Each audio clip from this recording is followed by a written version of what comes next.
Hello, fourth grade students. We're going to continue with activities.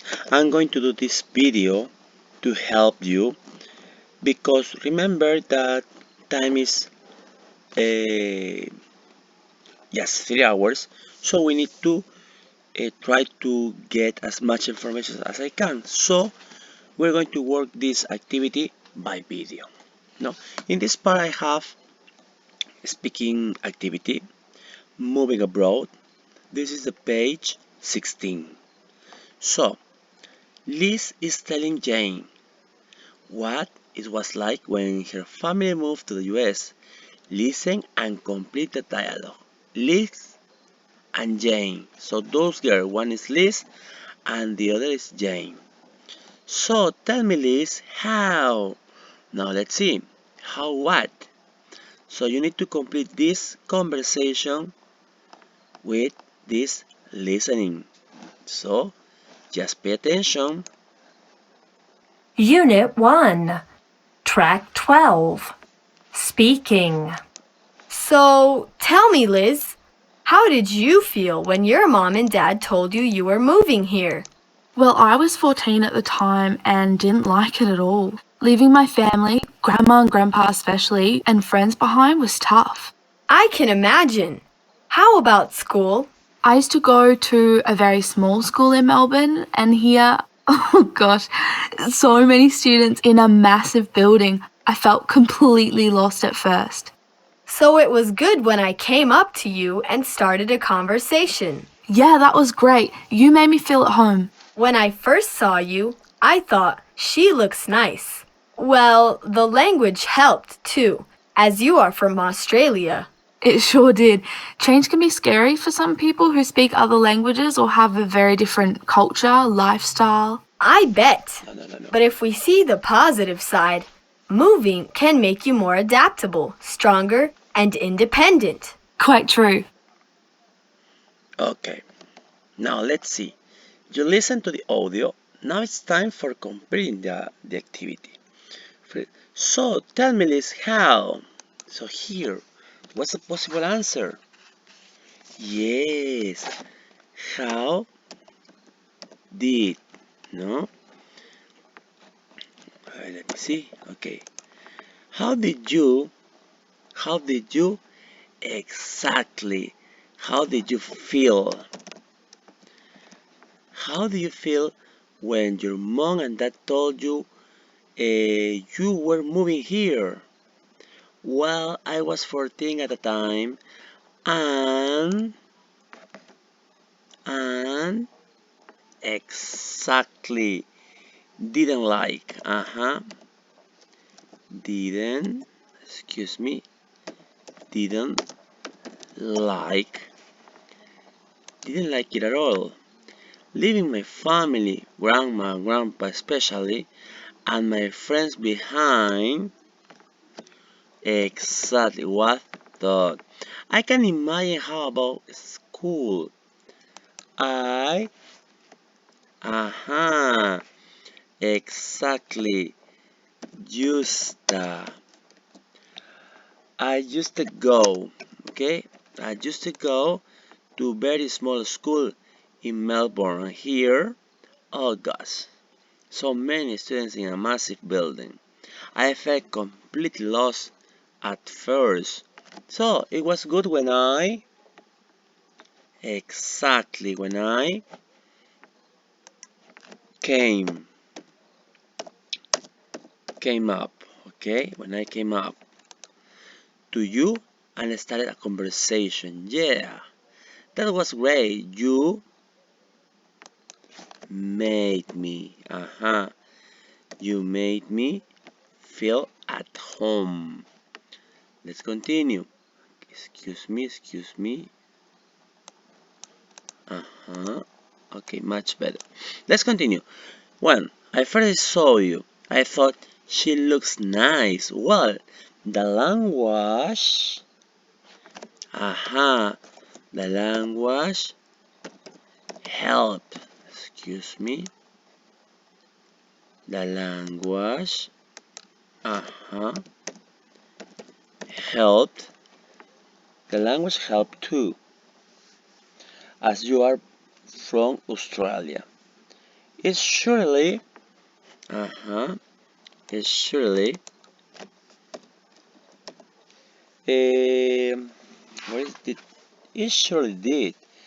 Change can be quite scary for people who speak other languages or have a very different cultural lifestyle. I bet. But if we see the positive side, moving, exactly. Moving, okay, here, uh-huh. Moving can make you more adaptable, stronger, and independent. That's right, no? Independent. So this is our conversation, okay? So what are you going to do is to practice in your house, and then in class we're going to practice, okay? You are going to tell me the conversation. So tell me, Liz, how did you feel when your mom and dad told you you were moving here? Well, I was 14 at the time and didn't like it at all. Leaving my family, grandma and grandpa especially, and friends behind was thought. I can imagine. How about school? I used to go to a very small school in Melbourne, and here, oh gosh, so many students in a massive building. I felt completely lost at first. So, it was good when I came up to you and started a conversation. Yeah, that was great. You made me feel at home. When I first saw you, I thought, she looks nice. Well, the language helped too, as you are from Australia, and surely did. Change can be quite scary for people who speak other languages or have a very different cultural lifestyle. I bet.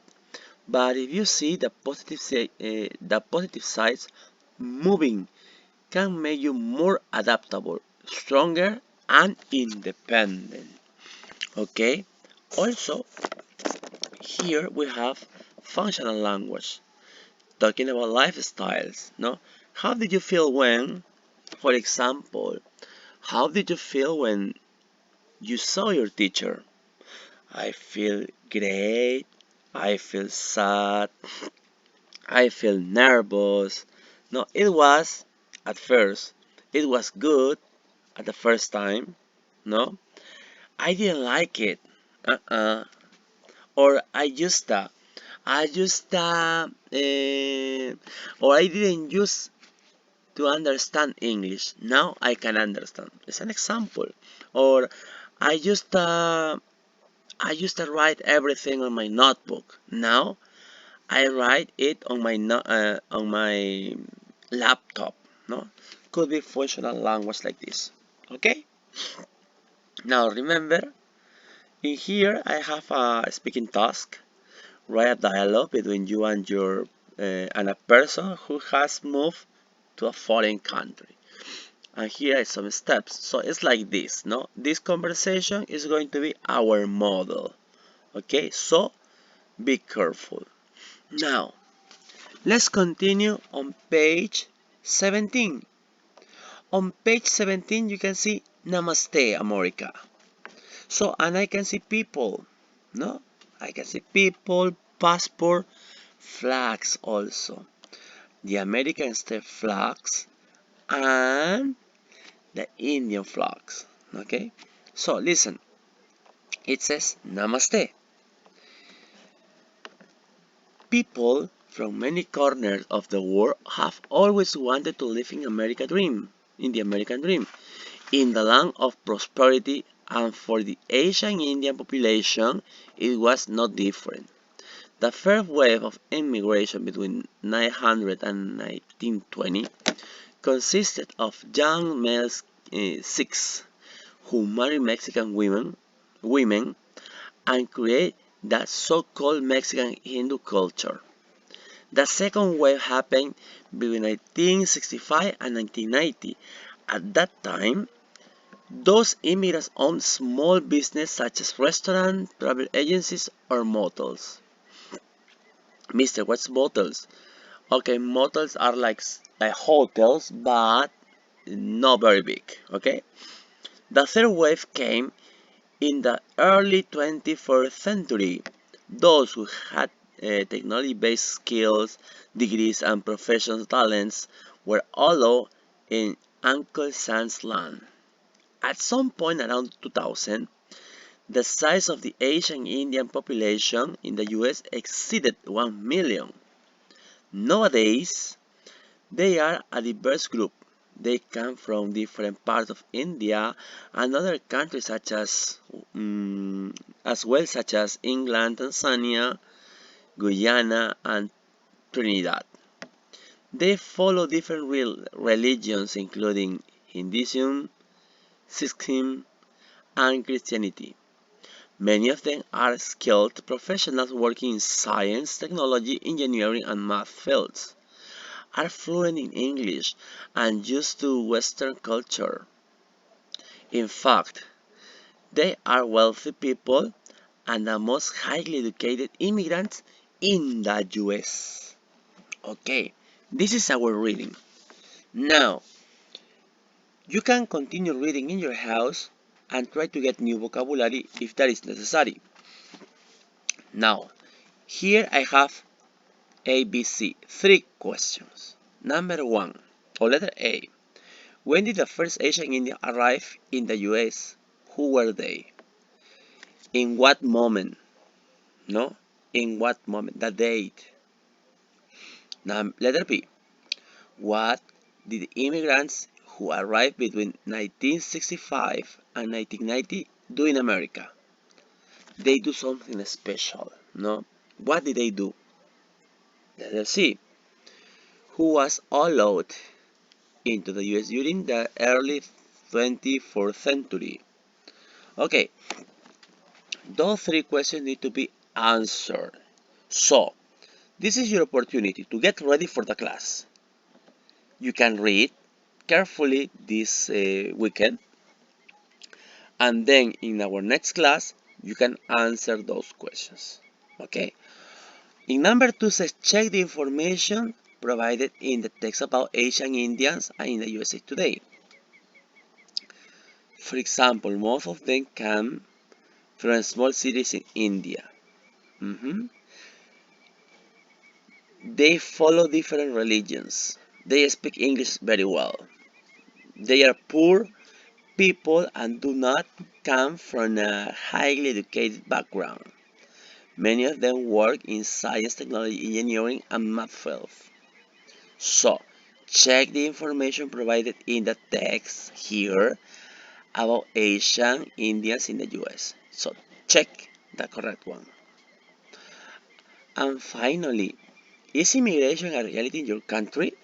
Where do most immigrants came from? Well, in Peru today, there is a lot of people from other countries. Now, if you go to the street, you can see people from different countries. No, now, what is it like to be an immigrant in your country? Share your answer with your friends. Okay, class.